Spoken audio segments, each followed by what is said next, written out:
the quarterback coach that Mike had brought in was Walt Harris, who I actually had met on my recruiting trip to Michigan State. He was the linebackers coach up there.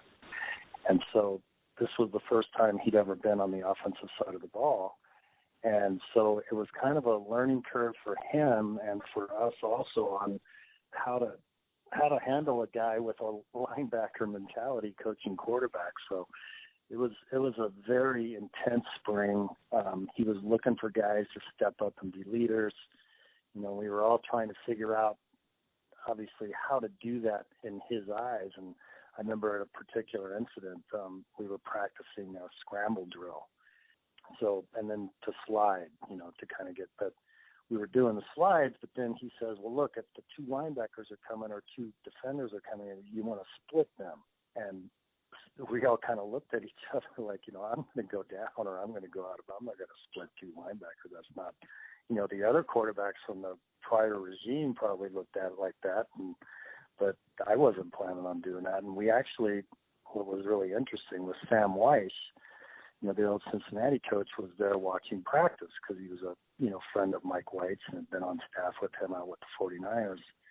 And he actually took Walt aside after the practice and said, hey, you know, there's a lot of guys that can play with maybe a sprained shoulder or a sore shoulder, but the quarterback's not one of them. So you might want to rethink that philosophy.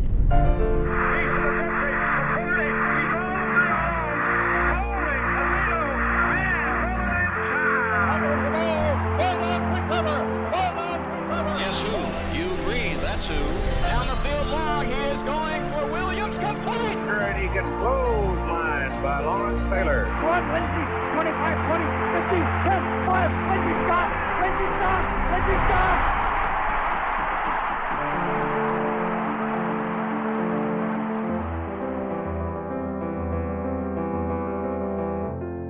Welcome to Hidden Yardage. I'm your host, Joe Moore. This podcast is a journey back to the 1980 college football season through the memories of those that played, coached, and covered it. New episodes, released each week, will carry listeners through that season, 1 week at a time. For more information, please visit the website at www.hiddenyardagepodcast.com. If this is your first time listening, you may want to go back and start with episode 1. This is episode 10, A Hell of an Engineer.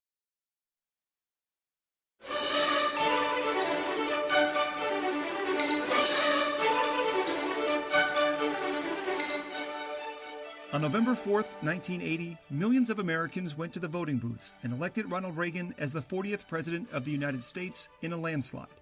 The Republican victory, along with the party's gains in both the House and Senate, were seen as a red wave, ushering in a new era of politics in this country. But the dominance of college football's Crimson Tide was on shaky ground. After suffering its first loss in 29 games, previously top-ranked Alabama dropped out of the top 5, and its pursuit for a third straight national title was in jeopardy. While the American people were casting ballots, AP voters were busy submitting theirs to select a new number 1. The entire top 10 was in shambles after a catastrophic Saturday that saw numbers 1, 2, 6, and 10 all fall from the ranks of the unbeaten. A shuffling within the top 5 was nothing new in 1980, but the top spot had belonged to Alabama since week 2. Now, with just 4 games left and bowl bids about to be handed out, the real battle for number 1 began, and the Fighting Irish of Notre Dame took the pole position. For the first time since 1974, college football's most famous team was awarded the number 1 ranking during the regular season. The University of Georgia was the only other major college football team with a perfect record and was slotted at number 2. Florida State, Pittsburgh, and Oklahoma rounded out the top 5, with defending champion Alabama tumbling down to number 8. The Crimson Tide and the Irish were on the cusp of the season's most anticipated collision, but that game was still 2 weeks away in Birmingham. Excitement and demand was so high for the game that a Notre Dame alumnus filed a lawsuit in a Jefferson County courthouse against a hotel over a canceled reservation that he made for the big weekend. But as had been proven time and time again, looking ahead during the 1980 college football season was to be done at your own peril. As the season entered its 10th week, the state of Georgia was at the center of the college football universe. The sport's new number 1, Notre Dame, was in Atlanta to face the struggling Georgia Tech Yellow Jackets, while second-ranked Georgia, fresh off a bruising win over George Rogers in South Carolina, limped into a rivalry contest against the surprising Florida Gators in Jacksonville. But it was a California kid, playing quarterback in the land of Lincoln, that was authoring the most unbelievable story of the 1980 season and tearing apart the country's oldest conference in the process. By 1980, the glory days for the University of Illinois football program were well in its past. Since finishing unbeaten in 1951, the program had experienced just one bowl victory and 8 winning seasons in the 3 decades that followed. In the early 20th century, the Fighting Illini was a team of some renown. It claimed 4 national titles from 1914 to 1927 and featured one of the greatest players in the game's history, the Galloping Ghost, Red Grange. In 1895, Illinois was among the charter members of the Western Conference, a group of 5 Midwest schools that would become the Big Ten, and whose founding predated the creation of the NCAA itself by 10 years. As the decades of disappointment piled up for Illinois, coaches had come and gone from Champaign, but none could recapture the magic of those early Illini teams. Most recently, Michigan's former defensive coordinator, Gary Moeller, had taken the job in 1977. He won just 6 games in 3 years, and was fired after the 1979 campaign, along with the school's athletics director. Now, the task of finding the right man to lead the program belonged to Neil Stoner, a graduate of Cal State Fullerton and Illinois' new AD. In a meeting with the team's players, Stoner promised them that he'd hire a coach to bring an exciting brand of passing offense to Champaign. To fill the position, he looked back towards his West Coast roots, far from the constraints of the conservative Big Ten and its stodgy reputation for 3 yards in a cloud of dust. It was there, working as an assistant to Bill Walsh for the San Francisco 49ers, that he found Mike White, a man with a reputation as a quarterback guru. White had played for the University of California and coached his alma mater as well as at Stanford before serving as an NFL offensive line coach. Along the way, he'd helped to develop quarterbacks like Craig Morton, Jim Plunkett, and Steve Bartkowski, and even led the Golden Bears to a conference crown in 1975 when he was named National Coach of the Year. But when White left the college ranks after the 1977 season, he did so under a cloud of controversy when it was alleged that his players weren't attending classes. But at Illinois, he warned his players that they would have to be excellent students. During his first press conference, he said proudly, "Our system is so complex that no player at Illinois can now be considered a veteran." He followed that up by saying that his top priority was finding an outstanding high school or junior college quarterback that can handle his system. He wasted little time getting to work. Like Stoner, White moved into the Illinois athletics dormitories while his family looked for a home in Champaign. Illinois had a returning quarterback on the roster, but he didn't seem to be a good fit for the style of offense that White promised. Once again, the answer to Illinois' problems was to be found in California, but that solution came at a cost and resulted in one of the most remarkable and forgotten stories in college football history. Dave Wilson loved playing football, but the 6'3" right-handed quarterback wasn't exactly feeling the love from Division I programs as he wrapped up his senior season at Catella High School in Anaheim. When you say not a whole lot of interest, there was, I guess, 0 would qualify for that because there was 0 interest for me coming out of high school. We weren't a very good team. We threw the ball a little bit, but, obviously nothing like in today's world. And even back then, I think I threw for maybe 1,200 yards my senior year, but I was picked to play in an Orange County All-Star game. So there must have been something there that somebody saw, whoever it was, the head coach at that time for the county All-Star team. So I played in that, played really well, was named the MVP, and I was fortunate enough to be in the proximity of Fullerton Junior College, which, had a head coach, which Hal Scherbeck is kind of like, I guess, the Bear Bryant of junior college coaches. And his staff had been in place for 20-plus years and just won a couple national championships. So I was very fortunate to get to go there and got really well coached at that point. Wilson entered the 1977 season as the backup quarterback at tiny Fullerton Junior College. He was called into action late in the second quarter of his very first game, but it didn't result in the kind of big break that he was expecting. There was a guy that had been there for a year, and so they went ahead and started him in that first game. He was kind of ineffective in the first half, and I, like you said, I came in towards the end of the half, threw a couple passes, completed one, and then as one, I kind of scrambled out and got knocked down after I threw it away, and it was pretty much the end of the half, so I went into halftime, and I knew my wrist hurt, and it was my throwing hand, and so came out the second half, and I was excited to play and get going, and I couldn't even grip the football and couldn't throw it, and it was just when I told the head coach, he's looking at me like, what? Because I hadn't said anything about the risk. Under normal circumstances, those 3 plays in the first game were likely to be forgotten by everybody but Wilson himself. Instead, they launched his career on a trajectory that would eventually land him in the middle of a bitter and brutal fight for his eligibility. Unable to return to the field during his freshman season, Wilson and his coach came up with a plan. That first game when I broke my wrist was it was actually before school had started, so the semester hadn't started yet. So when I did that and got the cast, and obviously was going to be out for the year, Coach Sherbeck came to me and said, look, drop down to part-time student, and basically, you stay enrolled, but this year won't count as anything. I mean, it wouldn't count as a red shirt, because the school year hadn't started, it wouldn't count as anything. So drop down to part-time student, start next year, play 2 years, and then move on to wherever you're going to go, and still have, 3 to play 2 is what we thought we would have at that point, a redshirt year plus 2 years if I needed them. So that's what we did, and as you know, it didn't work out that way. In 1978, Wilson returned to full-time status and once again found himself in the backup quarterback role at Fullerton. After 5 games, he took over first-string duties and threw for nearly 1,000 yards and 8 touchdowns in only a half season. Now with some game experience, Wilson flourished as the full-time starter in 1979. He piled up passing yards and claimed All-American status while drawing attention from some major programs like USC and Michigan State.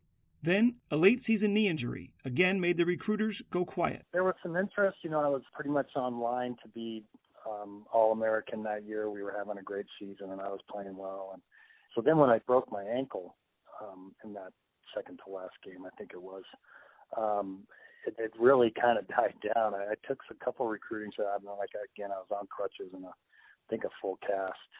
I went to Michigan State when Darryl Rogers was there, and then went up to San Jose State with Jack Elway.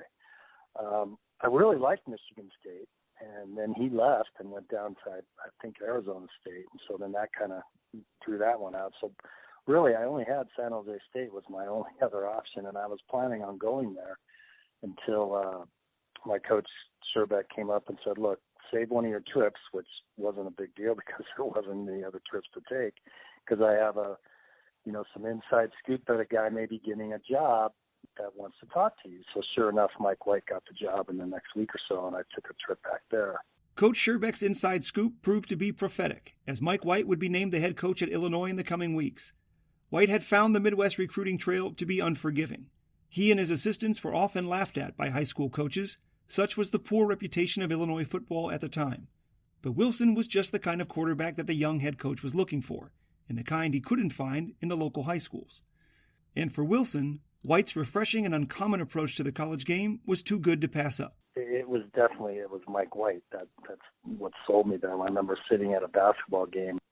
That part was exciting when I was doing my cast and talking with Coach White, and he was saying, Big Ten won't know what hit them because, they have Purdue maybe that throws a little bit and maybe a couple other teams, but, it was basically, 3 yards in a cloud of dust, which is kind of what, Gary Mueller was trying to do there and couldn't do it with any type of success. So it was just an exciting as a quarterback to hear that we're going to come in and we're going to throw the ball and then, we're just going to go out and have fun. And so that definitely sold me. And so that was an easy decision at that point. With his quarterback signed for the 1980 season, it was time for the real work to begin to turn around the Illini program.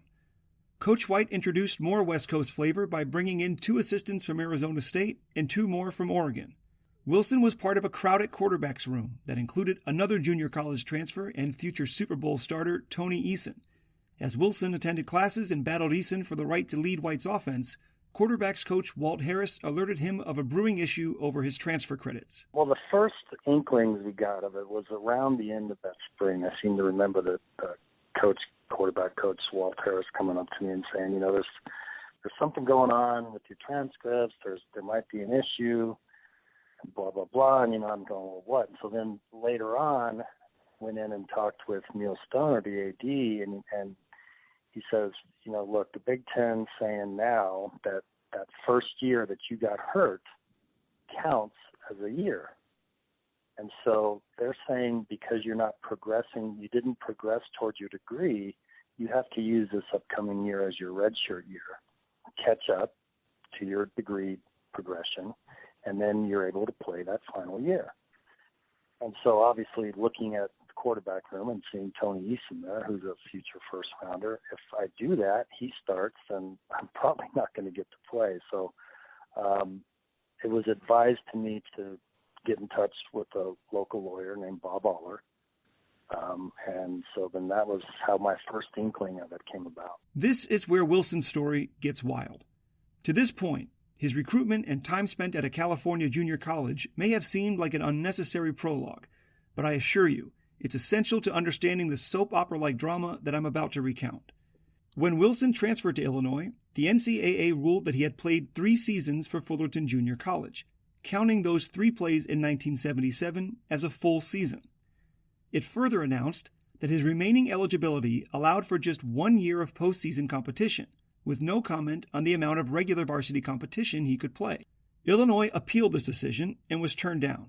Then, the school went to the Big Ten's eligibility committee for a ruling, and it agreed that Wilson had just 1 year of eligibility remaining, and that he could play during the 1980 season. At issue was something called the NCAA hardship rule. In 1980, that rule stated that a transfer who experienced an injury during his first year could still play 2 seasons at a Division II or III school.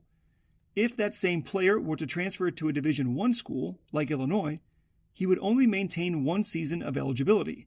That seems pretty clear, right? Wilson was hurt during his first year at a junior college, and then transferred to a Division I school. He only gets 1 year. But that rule applied to every sport but football. In football, that decision is left up to the conference. That's why Illinois was appealing directly to the Big Ten. It was the ultimate decider of Wilson's fate.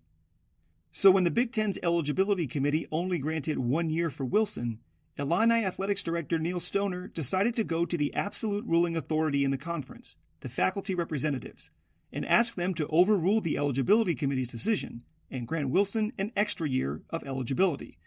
The attempt backfired. The faculty rep stated that the committee was correct in granting Wilson only 1 year, but was incorrect in stating that that year could be 1980.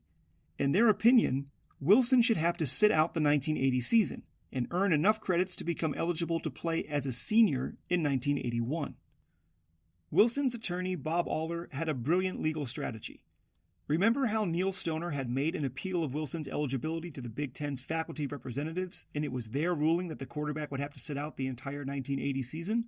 Well, Aller argued that by appealing to get Wilson an extra year without his client's permission, he had infringed upon Wilson's constitutional rights.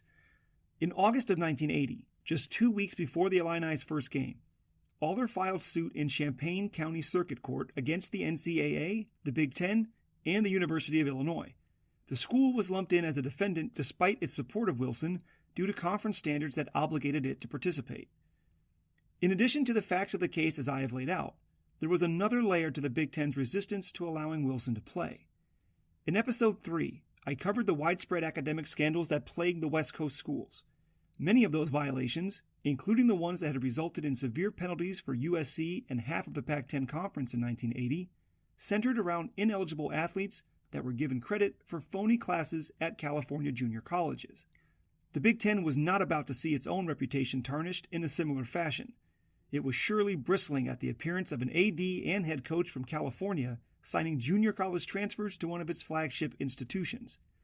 The Big Ten was also angered at the University of Illinois for daring to allow Wilson to remain enrolled and drag the venerable old conference through a legal battle. According to Stoner, he told Wilson that the school could not be party to the lawsuit and that the quarterback would be on his own if he fought the conference's ruling. But the Big Ten did not believe that and considered the university's actions no less than treason. And so, with the Big Ten dug in on one side, a student-athlete on the other, and Illinois somewhere in the middle, the future of Dave Wilson was to be decided in a courtroom.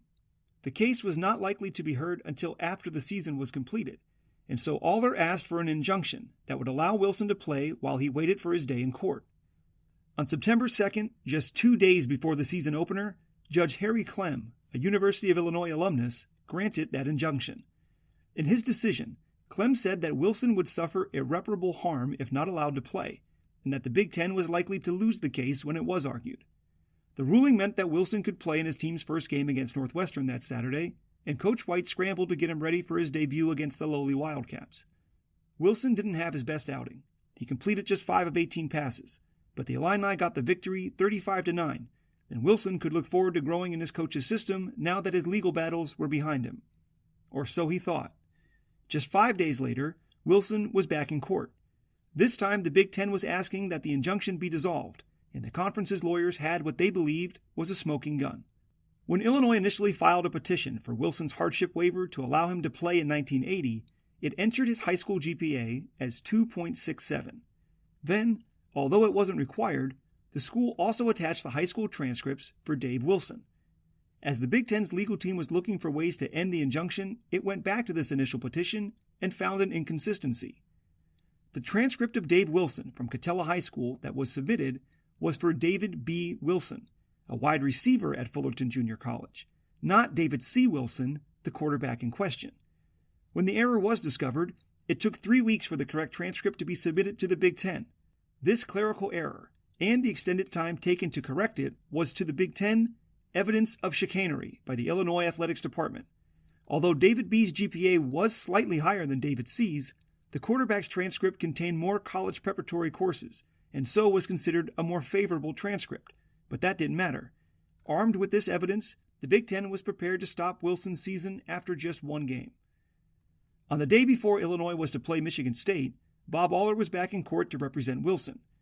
Judge Clem denied the Big Ten's request to hear new evidence and throw out his injunction, but he did agree to a rescheduled hearing on the following Wednesday to consider the quarterback's future. Wilson could still play football, and the next day the Fighting Illini hosted Michigan State. Wilson completed 14 of 22 passes for 165 yards, as Illinois moved to 2-0 on the young season, thanks to a last-second field goal by another junior college transfer. After the game, Wilson told reporters that he felt like he was spending more time in court than on the football field. 4 days later, he was back in front of a judge again. This time, Judge Clem reluctantly reversed his earlier injunction, citing the Big Ten's argument about the incorrect transcript as having significantly changed the circumstances surrounding the case. The decision meant that Wilson would not be able to play for Illinois in its next game, or likely ever again. As attorney Bob Aller left the courtroom that day, he knew the only chance he had to save his client's season was a legal Hail Mary. He launched it the next day by asking for an emergency hearing by a 3-person appellate panel on Friday afternoon, just 1 day before Illinois was to play against Missouri in Columbia. In what Aller referred to as legal as well as sports history, the panel voted 2-1 to reinstate Wilson's eligibility. I can't even practice with the team, so they're getting other guys ready to play. I'm sitting out there at practice just watching. I think it must have been Tuesday or Wednesday, and Bob comes pulling onto the field.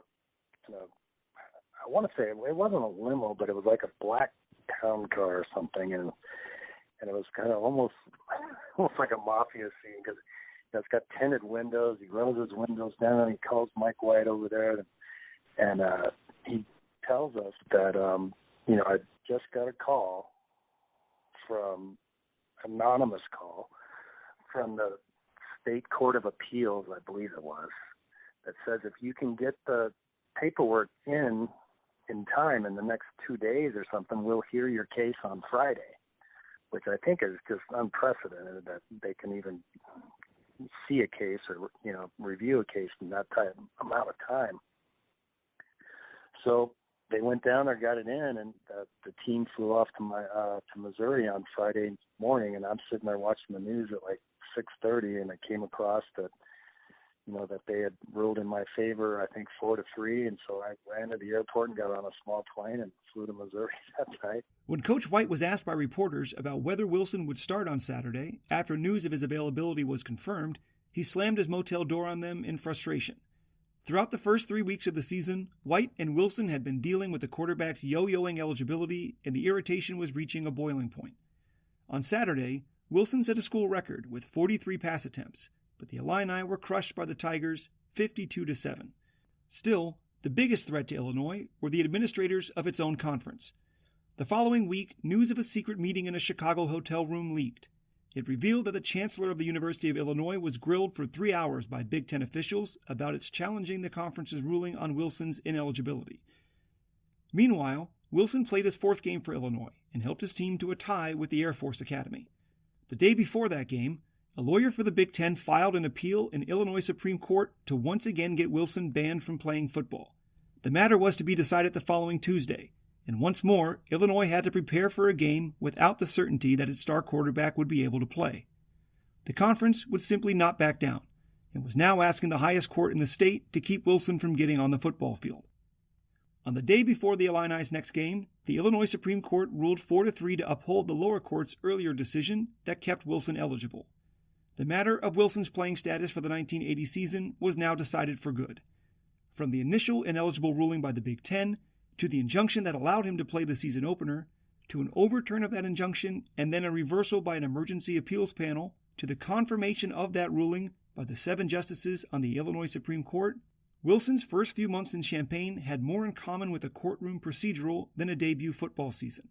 Now, finally, he could focus on football and becoming the big-time quarterback that Coach Mike White thought he could be. But as the legal threats against his success expired, other wolves were at the door. Badgers and Hawkeyes, too. Big Ten schools started to threaten cancellations of scheduled games with the Fighting Illini, citing what they saw as Illinois' lack of support for the conference's academic standards. The next day, Illinois finished its non-conference schedule with a 7-point home loss to Mississippi State. It rebounded with a victory over Iowa to move into first place in the Big Ten, a true nightmare scenario for the conference's power brokers. Though Wilson would start to hit his stride as a passer and set several records, the Illini suffered 3 straight losses to fall out of the Rose Bowl picture. Then, to add insult to injury, the Big Ten opened an official inquiry into Illinois and met to discuss the possibility of kicking the founding member out of its conference. Things weren't getting any easier on the football field for Mike White's team either. Next up for Illinois was 7th-ranked Ohio State in the Horseshoe. The Fighting Illini had lost to the Buckeyes every year since 1972 by at least 30 points. The two schools had a long and one-sided rivalry that included playing each other every year since 1914. In 1925, student societies at each school decided that a live turtle named Illabuck would be awarded to the winning side. The reptile was chosen due to its expected long lifespan of nearly 50 years. Ironically, the turtle died just 5 months later, and a wooden replica has been awarded ever since. The 1980 installment of the rivalry started the same way so many others had, and Ohio State raced out to a 28-0 lead on its way to a 3-touchdown advantage as the teams headed to halftime. Despite the lopsided score, the Buckeyes defensive backs coach, Nick Saban, was alarmed at how easily Wilson and the Illini offense was able to move the ball through the air. Coach White noted their success as well, and at halftime, he told his team that they would throw the ball every single snap of the second half, if that's what it took to get back into the game. Nick Saban nor the sold-out Horseshoe had any idea the show that they were about to see. In 1980, the University of Florida was competing in its 48th year of SEC football. Never had it won a conference championship, and it could often blame Georgia for the conspicuous emptiness of its trophy case. 5 times the Gators and Bulldogs had met with at least a share of the SEC title on the line, and 5 times Georgia came away victorious. The annual meeting had grown into one of the most bitter and festive events on the football calendar. Since 1933, the teams and their fans had made the annual pilgrimage to the Gator Bowl in Jacksonville, Florida, to enjoy the rivalry.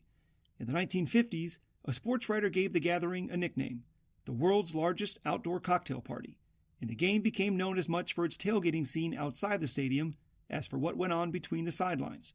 Georgia captain Frank Ross remembers what it was like to walk through the tunnel. The fan base is huge because they go down to Jacksonville. A lot of them leave 3 days early. They take off on a Wednesday and go to Amelia Island and different places, play golf for 2 or 3 days. And this is a big fans game, if that makes sense. I mean, you could walk. I'll tell you a story. You walk out of the tunnel. I remember this the first time I ever went to Florida, which was my freshman year.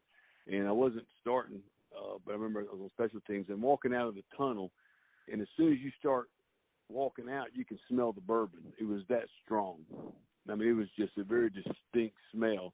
And all the fans are crazy. And if you're coming out of the tunnel, the Florida people, they're pouring stuff on you. So it was always a huge rivalry. But more importantly, it was pivotal if you want to win the SEC. As the 1980 installment of the rivalry neared, local newspapers reported the uncertain future of the series.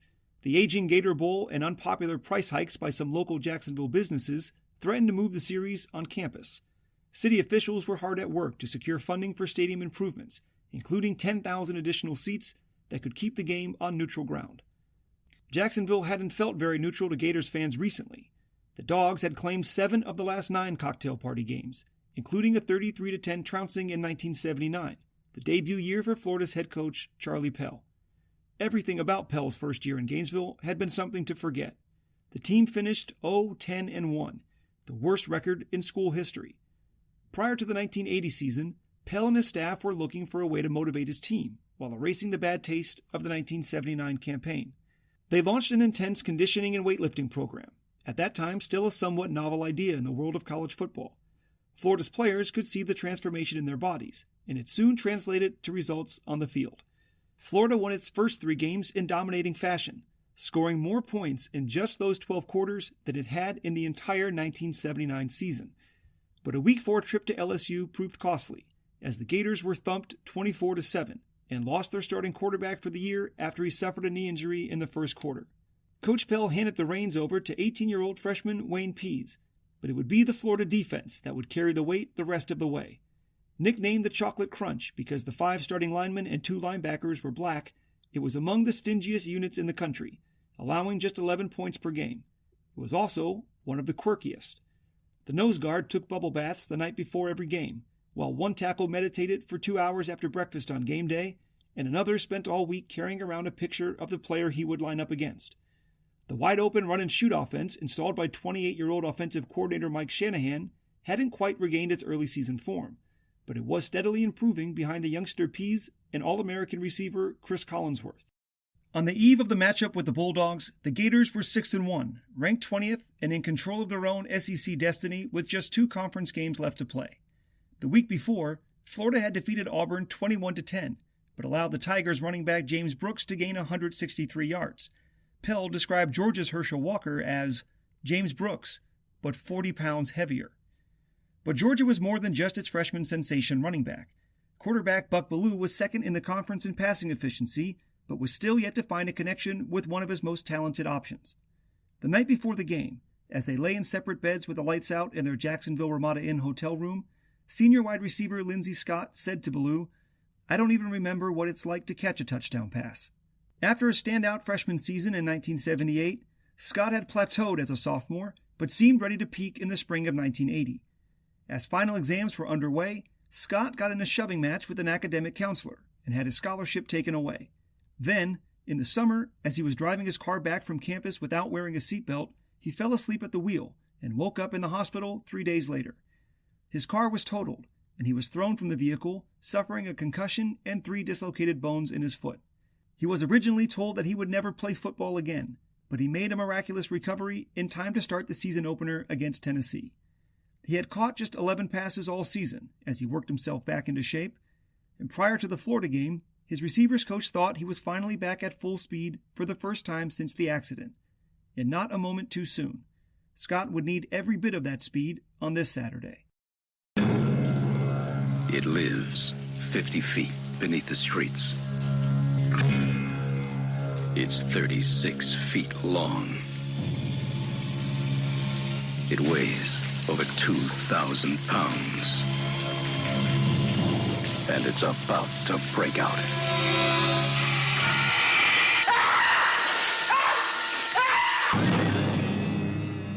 Alligator. The Florida Gators were led onto the field by their new mascot, a 400-pound, 26-foot-long mechanical alligator, donated to the university by producers of the new horror film Alligator, set to make its world premiere the following weekend in Gainesville. Al Michaels and Frank Broyles provided commentary for the television broadcast that reached more than half the nation, including New York and Los Angeles. Kickoff was at 12:35 under a perfect sky, as an overflowing press box and sellout crowd of 68,000 looked on with anxious anticipation for this top 20 SEC showdown. Georgia won the coin toss and opened the game with its offense. On just the 4th play, Herschel Walker provided the spark that would ignite the powder keg. First quarter at the Gator Bowl in Jacksonville as Walker sweeps to the right, gets outside, the 35, look out, he's past midfield and he's got a blocker, cuts to the inside, Herschel Walker, there he goes again. So often we are guilty of hyping up people, making a big issue of freshman running backs But there you see it for yourself, and it took them just a minute 51 into the game to break that one. 72 yards for the touchdown. Things went from bad to worse for Florida when Wayne Pease had his pass intercepted by Mike Fisher on the Gators' second play. Georgia uncharacteristically gave the mistake right back with a fumble deep in Florida territory that the Gators turned into 3 points. The second quarter was a mirror image of the first. A quick Bulldogs touchdown and another Florida turnover meant the score was 14-3, with Georgia looking to land the early knockout blow. But once again, the Chocolate Crunch showed its ability to bend but not break, with its back up against its own goal line. 3rd and 4. Ballou throwing. Intercepted at the 7-yard line. Back to the 15, to the 20, and out to the 30-yard line. So Florida gets the break they need as Ivory Curry, number 26, turns in a big play. The Georgia defense held, but another turnover, this time a Herschel Walker fumble, set up the Gators to take a bite out of the Bulldogs' lead. Florida's coaches had seen how Kentucky moved the ball on Georgia using 4 wide receivers and tried using the same tactic to spark their team. Pease drove the offense into scoring position, then connected with Chris Collinsworth for a one-handed touchdown catch that made it just a one-score game. An incredible 4th turnover of the half for Georgia meant the teams would head into the break with the Bulldogs leading only 14-10. But in the second half, an unlikely hero would emerge for the Gators and threaten to spoil Georgia's perfect season. Meanwhile, 5 hours north of Jacksonville, another perfect season was on the ropes. When Notre Dame's football team returned to South Bend after throttling Navy in Week 9, it was greeted by a mass of students chanting, "We're number one." The lofty perch was not unfamiliar territory for the sport's most legendary program, but it did bring up sour memories for head coach Dan Devine. Devine was leading the Missouri program when his Tigers climbed to number 1 in November of 1960, only to be upset by unranked Kansas a week later. Now, the 55-year-old coach was hoping to learn from his past as he tried to author a storybook ending in the final year of his coaching career. He had not been a popular man in South Bend, certainly not as popular as his predecessor, Ara Parsegan. But then again, Devine was not always a popular man at his previous coaching stops. When he was coach of the Green Bay Packers, his family dog was shot and killed by a farmer who apologized for the accidental shooting. But when he got a new family dog, it was shot and killed too. Maybe Devine's thorny exterior had something to do with it. Legendary college football writer Herschel Nesselson famously told a story of a tacit exchange between Devine and a rival coach. When Pepper Rogers was at Kansas, he pleaded for mercy during a shellacking by Missouri and flashed the peace sign at Tiger coach Dan Devine on the other sideline. Rogers later reported that Devine, quote, shot one half of it back at me. In 1980, Devine was back in the good graces of Notre Dame fans. His team was undefeated and ranked number 1 with just 4 games to play. The Irish had won their last 3 games by a combined score of 83-6, and everybody was looking forward to the matchup against Alabama in 2 weeks. But before it could worry about Bear Bryant's boys, Notre Dame would have to dispatch lowly Georgia Tech. It was considered to be a fairly academic result, seeing that the Yellow Jackets were 1-7 and a 3-touchdown underdog on their home field. Georgia Tech was in its first year under head coach Bill Curry. The former Tech player had taken over for Pepper Rogers, the same man that received the unfriendly hand gesture from Devine in that earlier story. But Curry was struggling mightily in his attempts to return the program to its former glory.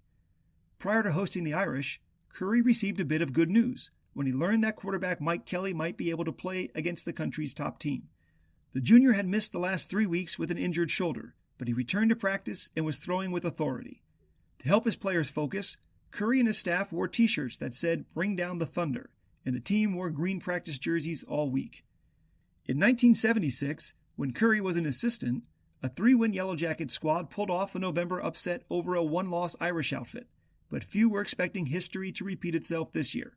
The game was set to kick off at 1:30, but was not going to be shown on television until Tuesday night at 8:30 on tape delay.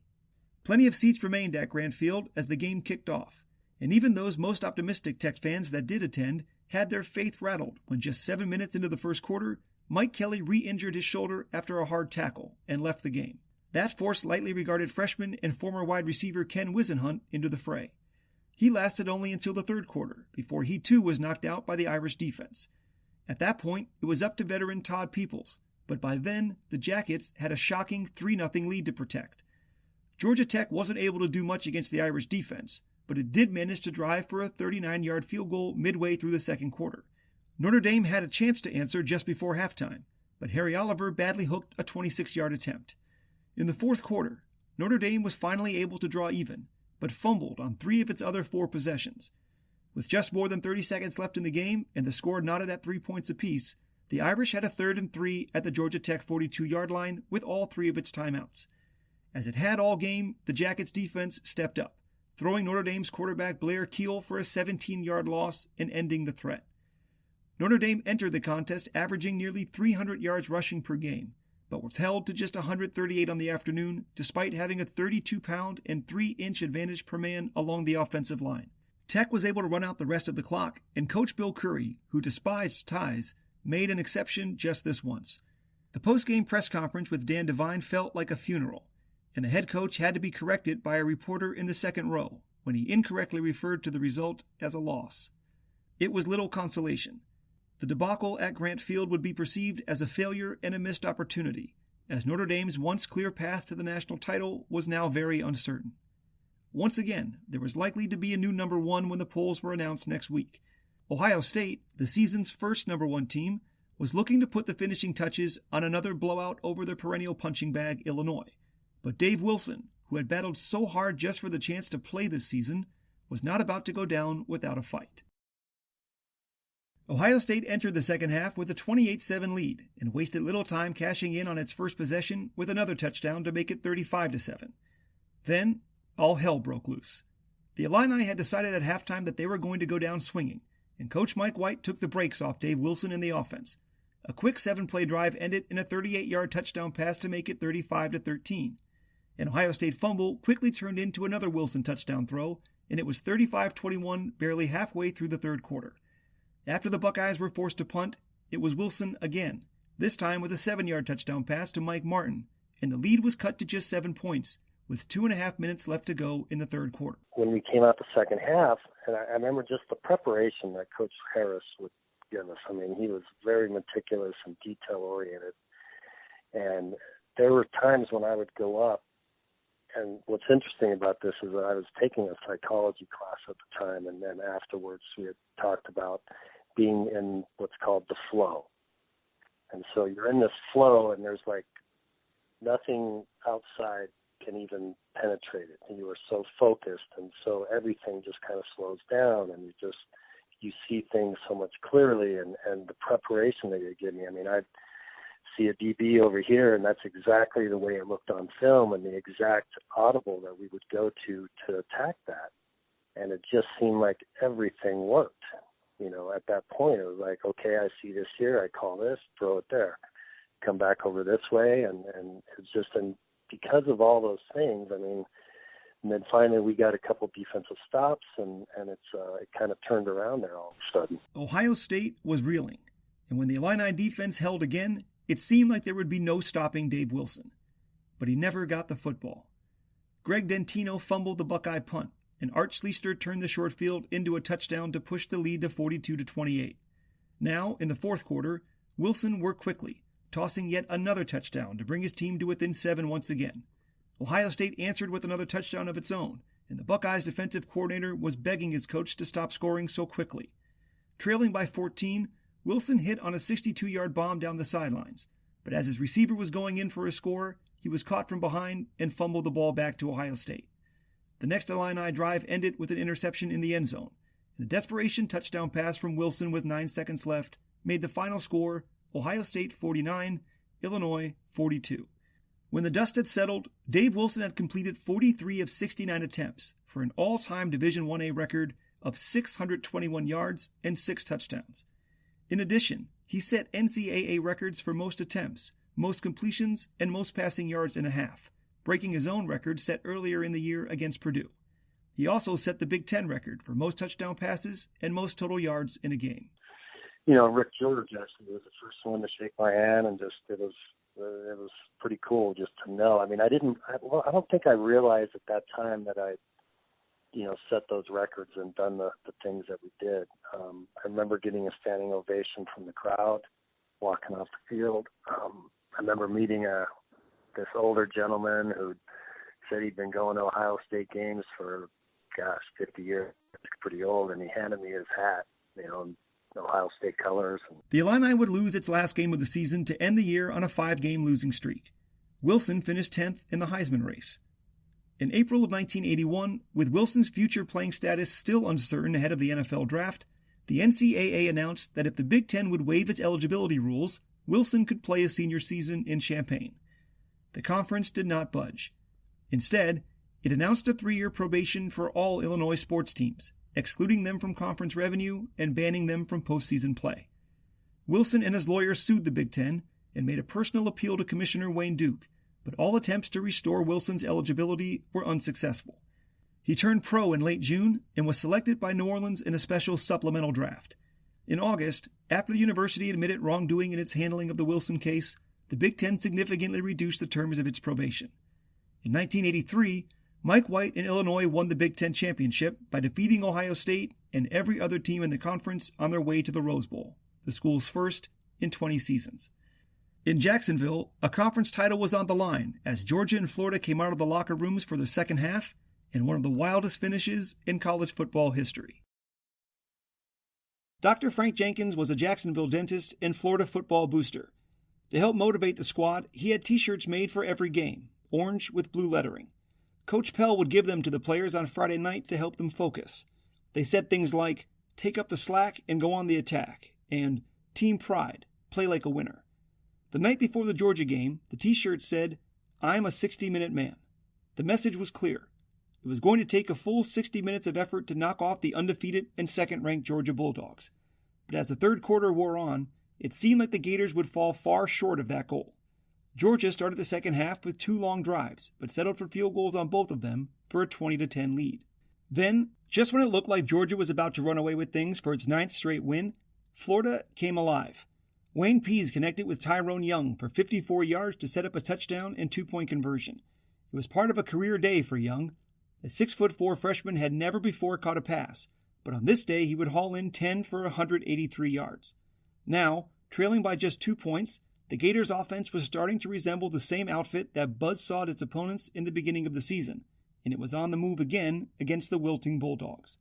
With less than 7 minutes to go, Florida knocked through a 40-yard field goal for a 1-point lead, 21-20.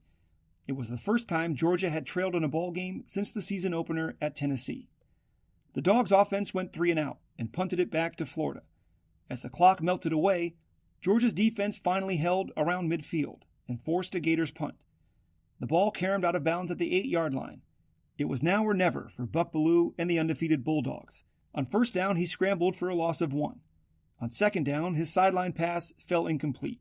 In the stands, while some fans headed for the exits, Bellew's mother started walking downstairs towards the locker room to console her son after the loss she felt sure was imminent. In the press box, Georgia's offensive coordinator was near apoplectic. He screamed into his headset that the team needed a play that would keep possession, and called for left 76. It was a passing play that had the primary target drag across the middle of the field, and if executed perfectly, should result in a first down. The play was signaled into Bellew from the sidelines, who told the team in the huddle, "I don't have a lot to say. You know what we have to do. Let's do it." Florida was confident. After the incompletion on second down, Bellew remembers Gators players were dancing the funky chicken on their sidelines and trash-talking the Georgia bench. The thing that really stands out in my mind, I think more than anything else, was after the first and second down play. The clock in the Gator Bowl end zone seemed to be right on top of us, staring in our face. The Florida players, as I recall, were taunting us verbally, and one fellow was dancing. And I think really more than anything else, Florida relaxed. Florida felt like the game was over. As the Bulldog center squatted over the ball, Florida's nose guard looked him in the eye and said, "We're going to the Sugar Bowl." Bellew took the snap with just over a minute remaining and retreated back towards his own goal line. Seeing his receivers covered, he fled to his right and picked up a key block from lineman Nat Hudson. Then he used his left hand to point to a dead spot in Florida's zone defense, and receiver Lindsey Scott followed the direction and slid over to give his quarterback a better target.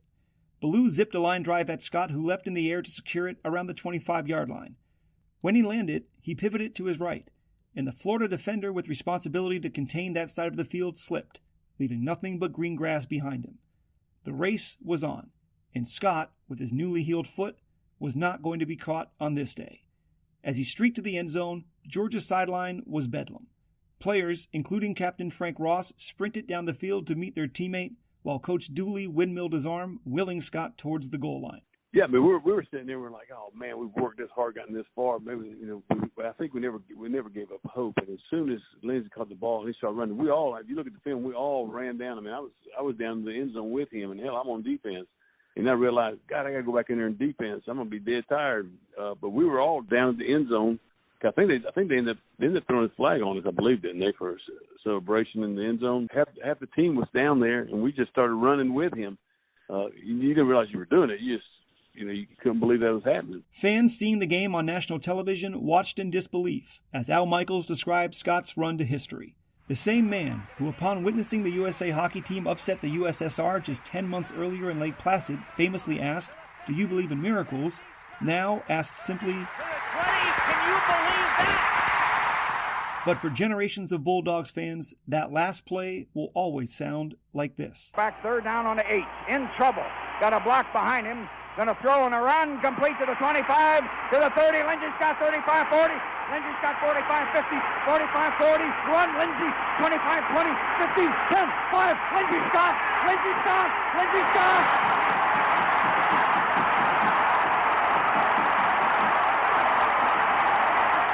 Well, I can't believe it. 92 yards, and Lindsey really got in a foot race. I broke my chair. I came right through a chair. A metal steel chair with about a 5-inch cushion. I broke it. The booth came apart. The stadium fell down. Now they do have to renovate this thing. They'll have to rebuild it now. This is incredible.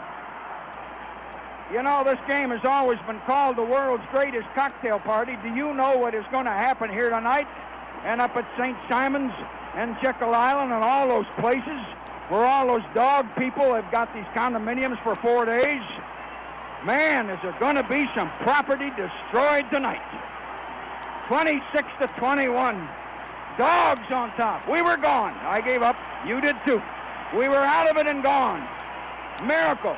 Florida got the ball back, needing a touchdown with less than a minute to go, but a Jeff Hipp interception sealed the victory for Georgia. Shortly after the score went final in Jacksonville, news came from Atlanta that Georgia Tech had tied Notre Dame. The Bulldogs could continue celebrating, knowing they were the last team left in college football with a perfect record and would be voted the new number 1. Florida would drop its final 2 games of the season before defeating Maryland in the Tangerine Bowl to finish 8-4. Charlie Pell coached 4 more years in Gainesville before resigning after the 3rd game of the 1984 season due to numerous NCAA infractions committed by him and his staff during his tenure at Florida. The Gators would rally to win their first ever SEC championship that same season, but would later be forced to vacate the title as part of the penalties stemming from the violations. Pell left Florida without ever beating Georgia. Next week, on Hidden Yardage, the story of the 1980 college football season. Georgia is college football's top dog, but would need a victory at Auburn to clinch the SEC championship. George Rogers continues his Heisman campaign, as his Gamecocks go down to the wire with Wake Forest, while the Pac-12 title is decided in Los Angeles. And Notre Dame invades Alabama, with both teams desperate to climb back in the title hunt. The Hidden Yardage podcast is researched, written, narrated, and produced by me, Joe Moore. If you enjoy the episode, please rate and review wherever you listen to podcasts. For a list of everybody that appeared in this episode and special acknowledgments, visit the website at www.hiddenyardagepodcast.com. There you'll find a full transcript of every show, as well as schedules, stats, and standings from the 1980 season. Please email your questions and comments to me at joe@hiddenyardagepodcast.com. This podcast is made possible through Moonlight Magic Productions. Thank you for listening.